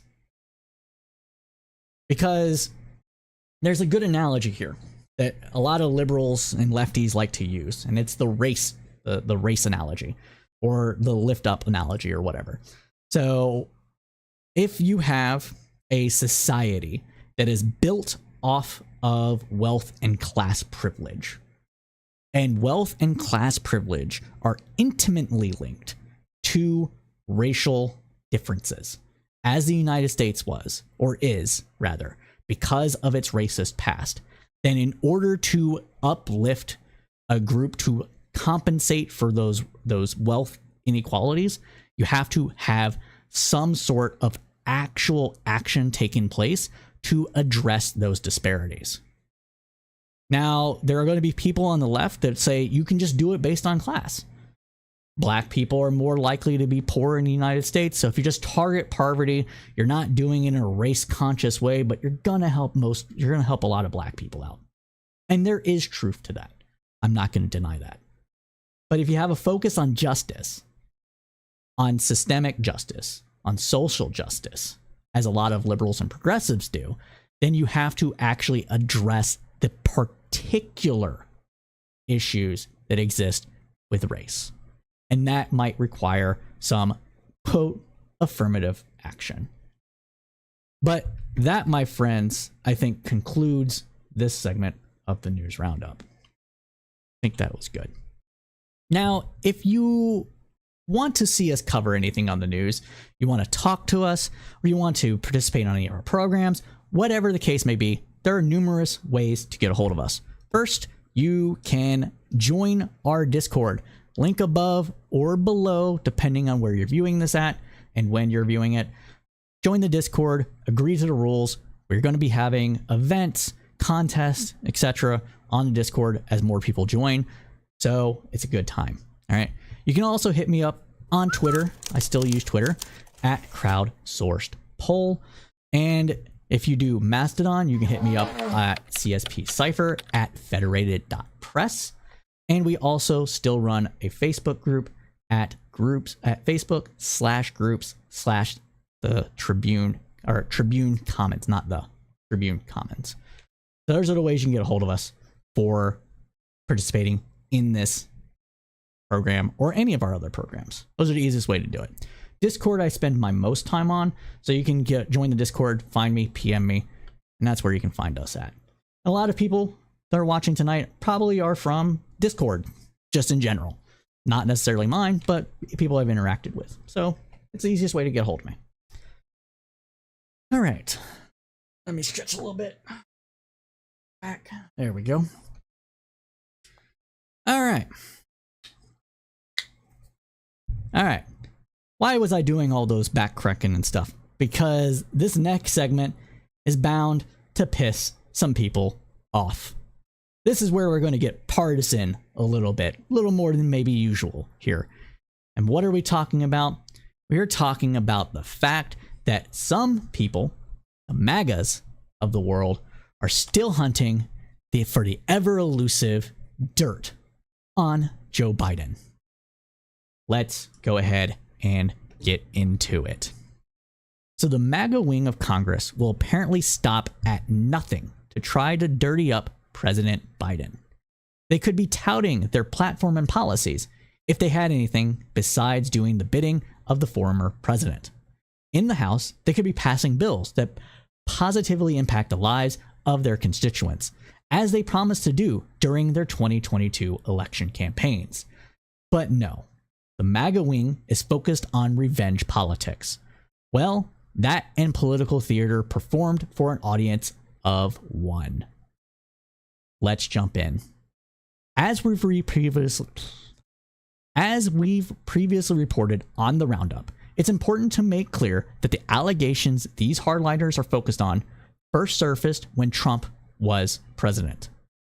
Nonetheless, MAGA hardliners are laser focused on three prongs of investigation into Hunter Biden, with the obvious goal of somehow tying Joe Biden to something, anything, that could harm him politically. We're going to take a look at all three of these attempts to blind their base with bullshit. Prong 1, Burisma. First up is Burisma, and an allegation that was first raised during the presidential campaign in 2020. Hunter joined the energy company's board in 2014. The MAGA wing wants you to believe that then Vice President Joe Biden went to Ukraine in 2015 of his own accord and threatened to withhold loan guarantees unless Viktor Shorkin, the Ukrainian prosecutor general, was fired. They apparently based this allegation on a video from the Council on Foreign Relations. Of course it was the Council of Foreign Relations, where a lot of conspiracy theories come from in general. We're going to go over to that clip now. I remember going over convincing our team, or others, to convincing us that we should be providing for loan guarantees. And I went over, I guess, the 12th, 13th time to Kyiv, and I was supposed to announce that there was another $1 billion loan guarantee. And I had gotten a commitment from Poroshenko and from Yatsenyuk that they would take action against the state prosecutor, and they didn't. So they said they were walking out to press conference. I said, no, I said, I'm not going to, or we're not going to give you the $1 billion. They said, you have no authority. You're not the president. The president said. I said, call him. I said, I'm telling you, you're not getting the $1 billion. I said, you're not getting the $1 billion. I'm going to be leaving here. And I think it was, 6 hours? I said, I'm leaving in 6 hours. If the prosecutor's not fired, you're not getting the money. Oh, son of a bitch. Got fired. And they put in place someone who was solid at the time. Well, there's still, they made. All right. So that was Joe Biden essentially saying, we got him. We got the prosecutor fired because we, the United States, wanted something. But that's not what they think. MAGA members of Congress have repeatedly tried to suggest that Biden was motivated by Shorkin's investigation into Burisma. This is, as far as we know, all evidence points to it being factually not true. First of all, the European Union. Actually, not first of all. Why do we believe that it's not true? Because the European Union, the International Monetary Fund, and other allies had the same objection. This include, clearly, President Obama. Biden was simply repeating U.S. policy that had been set out by Washington's ambassadors to Kyiv in the preceding months. According to reporting from The Hill this week, a Ukrainian oligarch who ran Burisma told associates of Rudy Giuliani that Burisma never had any contacts with then Vice President Biden, while his son worked at the company. A conversation with Moryaka Zelensky was highlighted by the top Democrat on the House Oversight Committee as evidence undercutting a GOP-led probe into the allegations of a bribery scheme. Mr. Zelensky's statements are just one of many that have debunked the corruption allegation against President Biden that was first leveled by Rudy Giuliani. They have been reviewed by former President Trump's own Justice Department. Representative Jamie Raskin, Democrat of Maryland, wrote in a letter to the House Oversight Chair James Comer, Republican of Kentucky.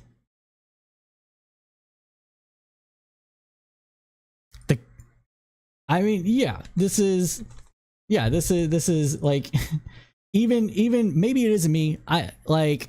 True, man. Like, they're lefties, and I consider you to be lefty to a degree. They hate Joe Biden, and even they're like, hey, this is fucking stupid. This is a stupid line of attack. We're getting into it, though.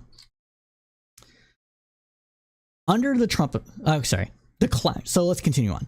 The clash between the panel's two parties rests on a series of unverified tips. Unverified tips from anonymous sources and other conjecture. Under the Trump administration, the FBI and Justice Department were unable to corroborate a tip from a confidential source that relayed a conversation heard secondhand that alleged Biden, while vice president, accepted a bribe.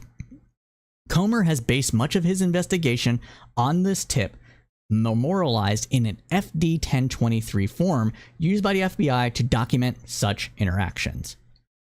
FD 1023 is simply a form used to gather any and all allegations or tips into a single file in order to look at later. They are not verified. They are basically considered just tips.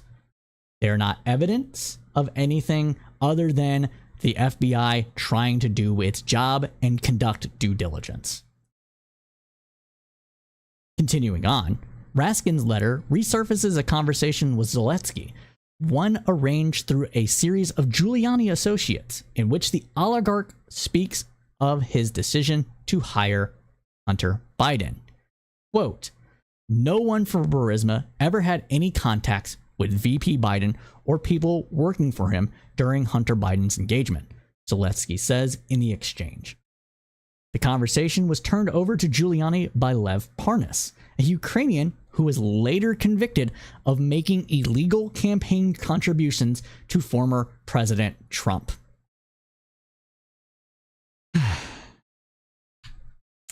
Doesn't this sound like projection? A bit? Doesn't this sound a bit like just utter bullshit? I think it does. I think it should be clear that these allegations are simply just that. Bullshit. It was... I'll pontificate about what Hunter was doing later. Zelensky also answered no when asked if then Vice President Biden or his staff, quote, assisted you or your company in any way with business deals or meetings with world leaders or any other assistance. In the conversation, Zelensky also says that they never asked Hunter Biden to make any outreach to the State Department. Quote, we never approved or asked him to conduct those meetings on behalf of Burisma, he says. Raskin argues the information shows that Zelensky's squarely rebutted allegations that are at the core of the GOP probe.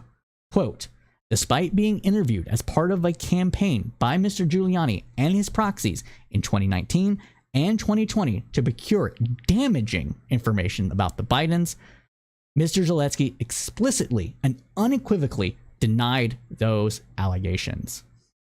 Raskin also pointed to comments from Trump-era Attorney General Bill Barr that there, quote, are a lot of agendas in Ukraine. There are a lot of cross currents, and we can't take anything we receive from Ukraine at face value.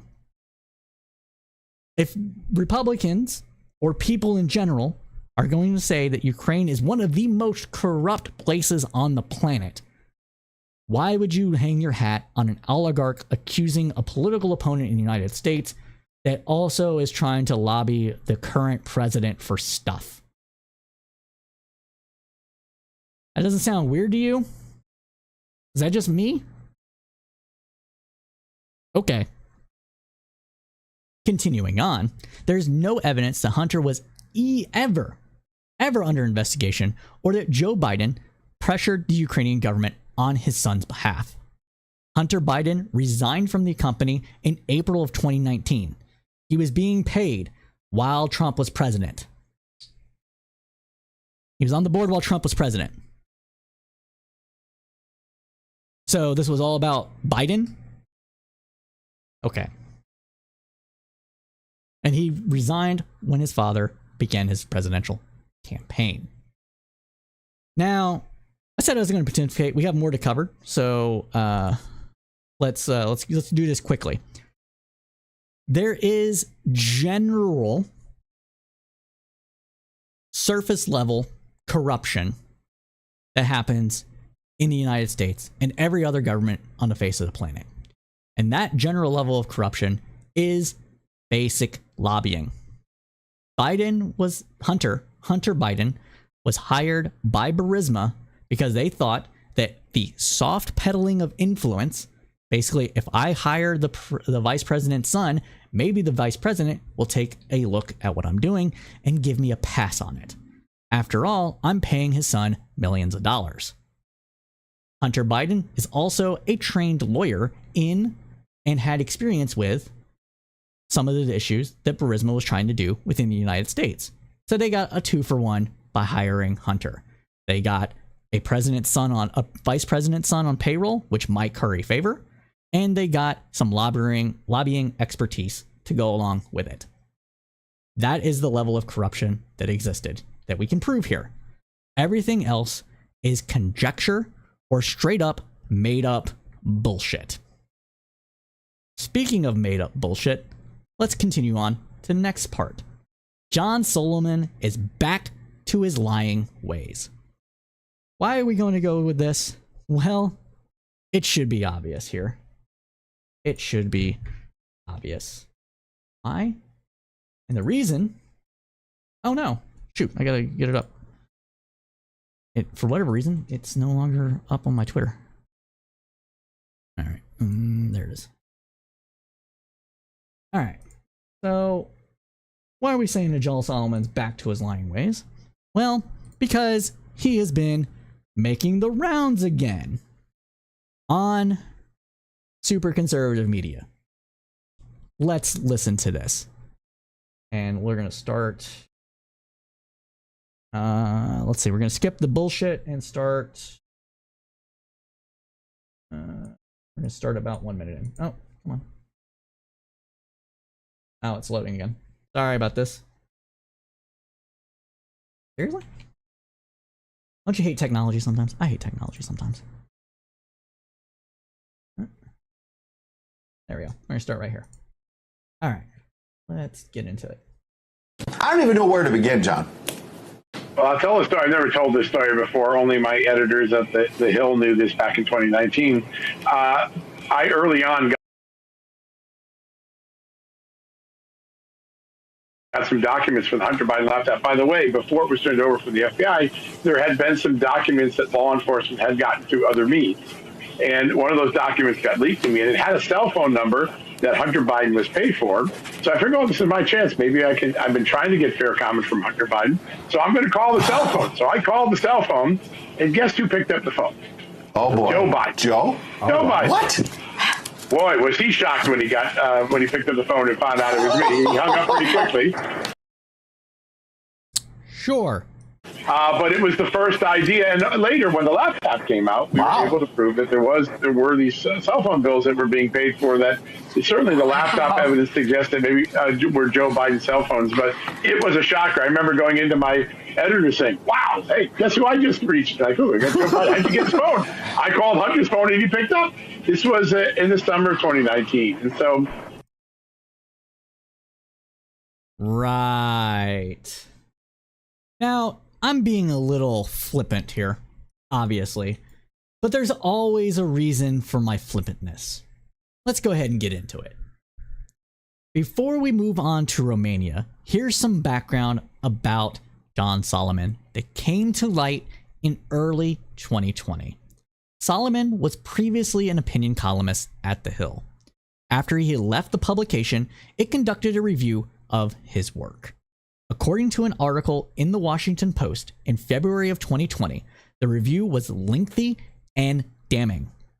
The Hill ripped Solomon and itself for publishing misleading and poorly attributed articles.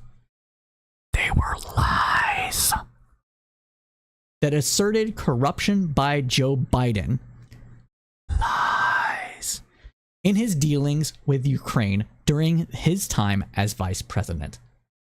The columns published in early 2019 set in motion President Trump's demand that Ukrainian officials announce an investigation of Biden and his son, Hunter. Trump's demand and his withholding of military aid to Ukraine led to the House impeachment of Trump and his subsequent acquittal in the Senate. This was all predicated under the auspices of Trump saying, "Do me a favor, do us a favor, and look into this Hunter Biden thing. Look into this Biden thing." Despite the fact that no actual evidence existed that this was even a thing, he went with it. Quote, in certain columns, actually, let me restate that.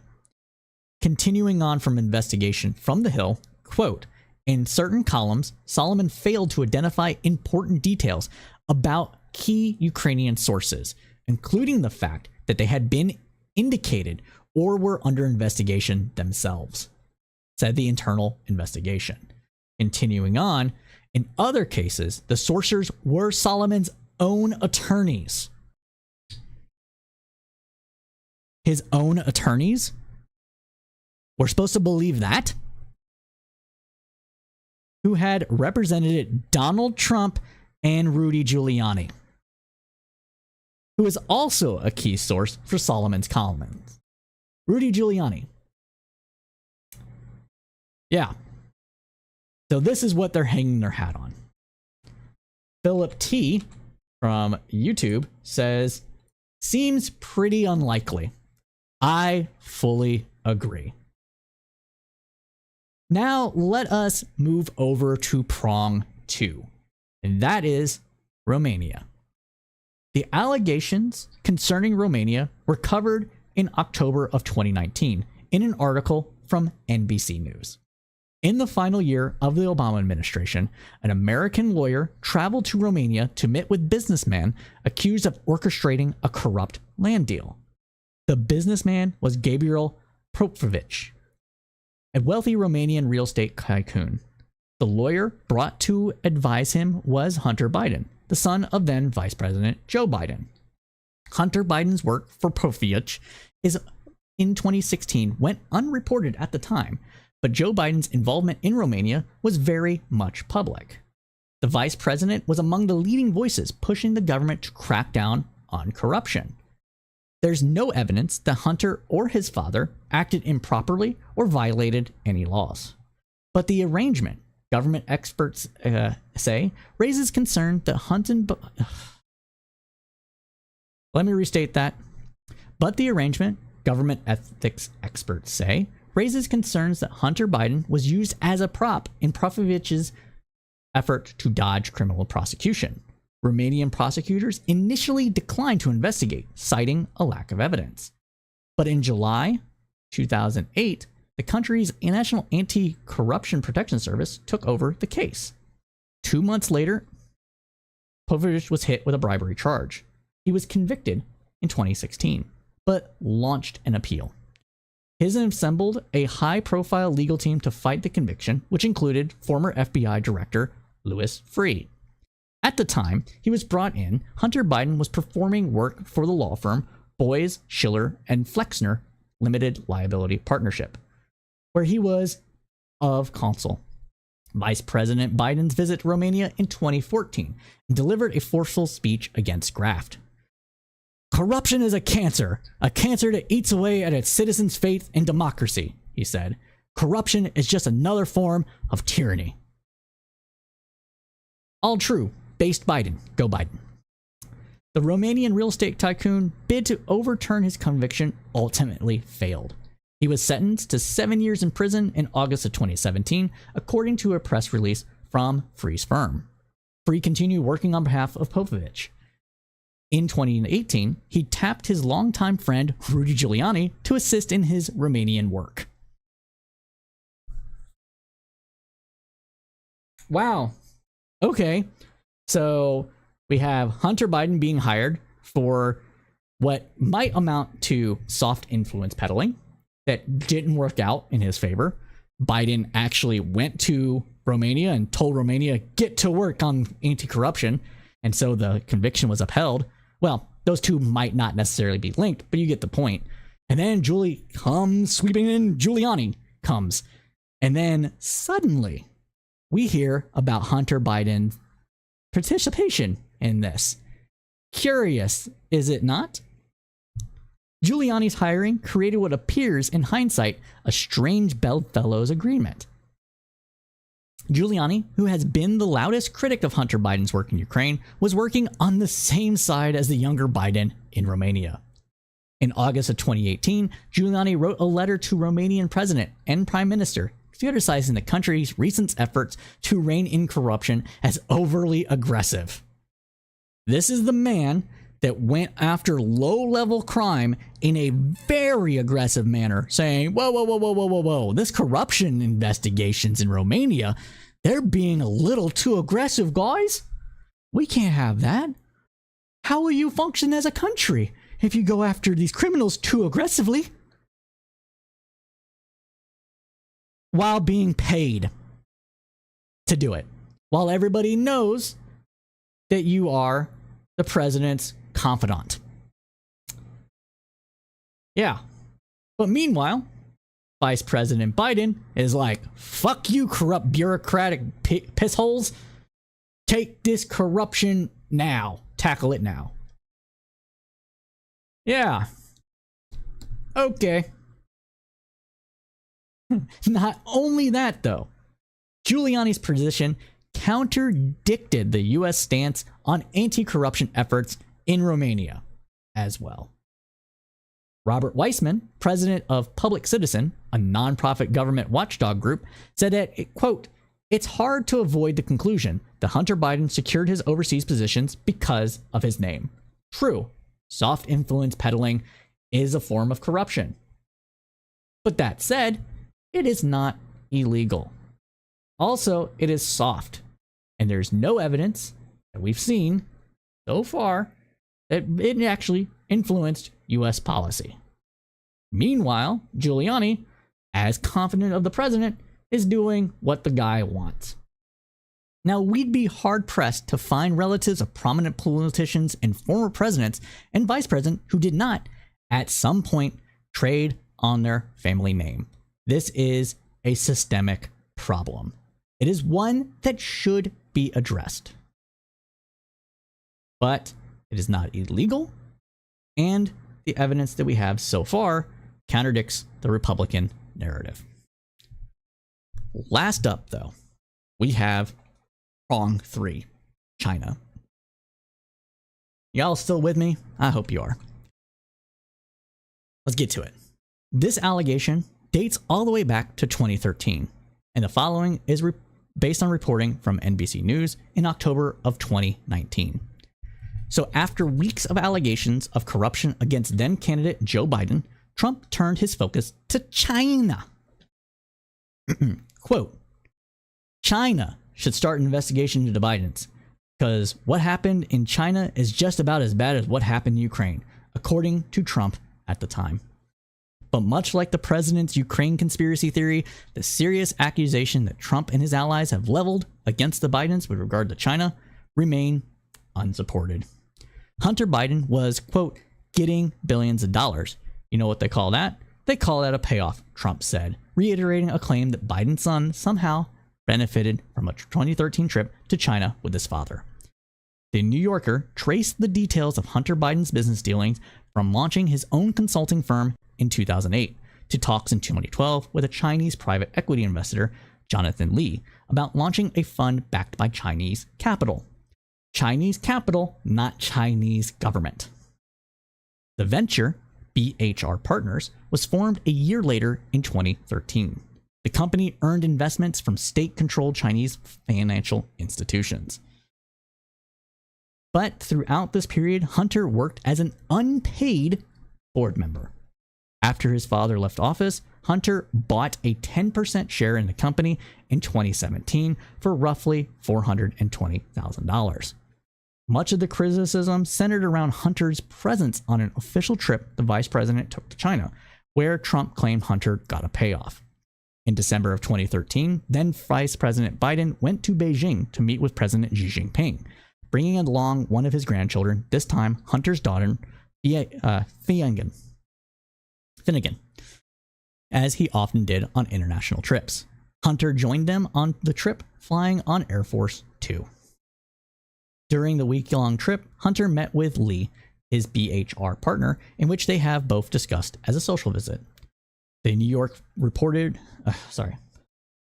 reported he also arranged for his father to meet and shake hands with Lee in the lobby of a hotel.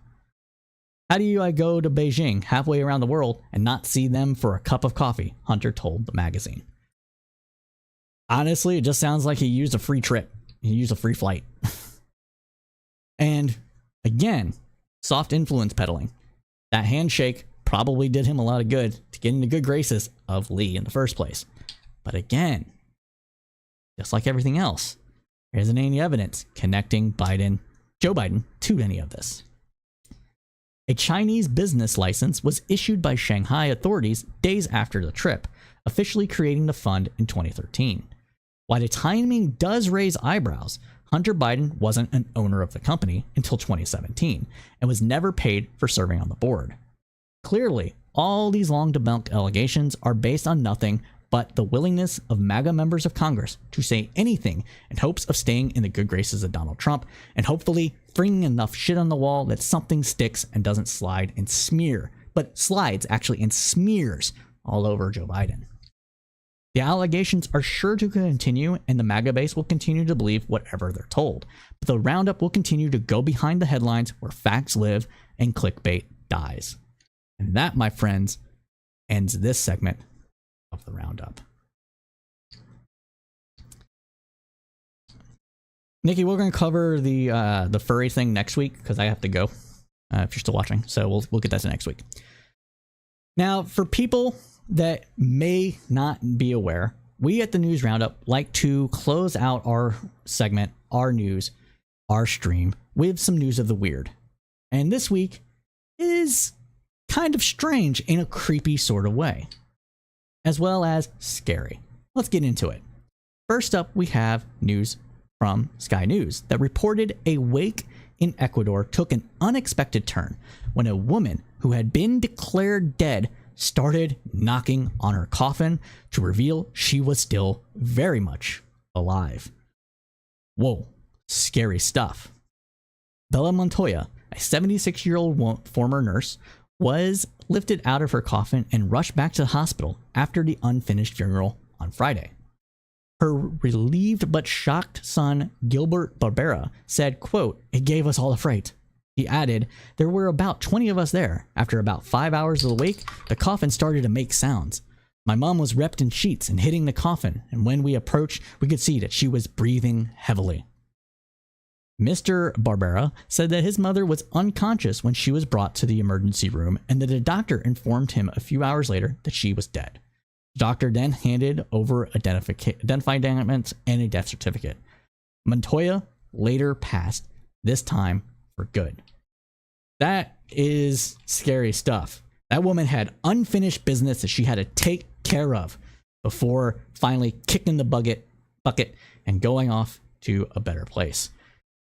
Scary stuff, man. That is, life is strange, people. Life is strange. Makes you want to think about the afterlife and stuff like that. But we have to continue on.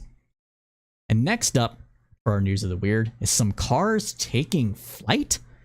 We're going to go over to YouTube right now and check out this video. Only 24 seconds from the Associated Press, and then talk about it.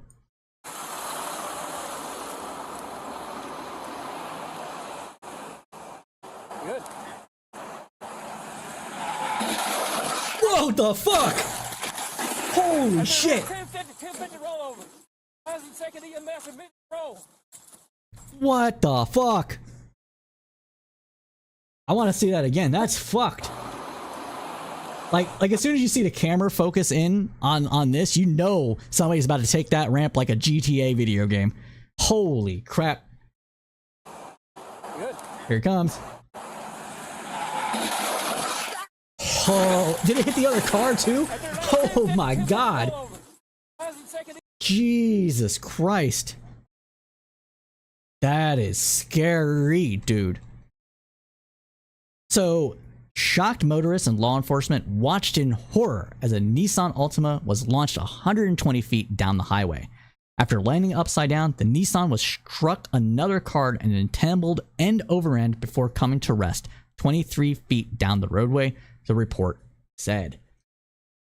Let's see if they lived. They live?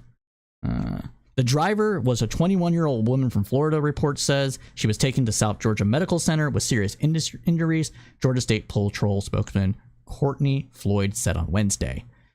After landing upside down, the Nissan struck another car and then tumbled end over end for 23 feet, blah, blah, blah. A Laos County Sheriff deputy was hit by flying debris, but his injuries were not life-threatening. The tow truck, described as a rollback wrecker, was parked in the left lane with its emergency lights activated.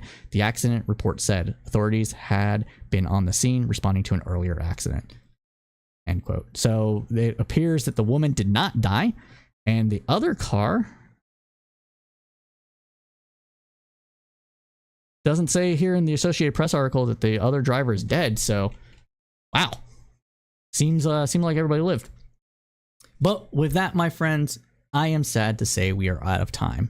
We know you liked what you heard because you stick with us to the end, so please smash that like button, the subscribe button, comment for the algorithms. It really does help us out. As you know, we do this roundup every Thursday, unless stated otherwise, and we try to give you at least 24 hours in advance. Every Thursday at 8 p.m. Eastern Standard Time to roughly 10 p.m. Eastern Standard Time. Covering the news that was with the kind of analysis only the crowd can provide. You can catch us on YouTube with segments of shorts from these news roundups, as well as video essays and other podcast-like content. If that's something that you like, please join the Discord community for additional information. It will be the place to be. And as we say at Crowdsourced Politics, keep your head up through the political storm.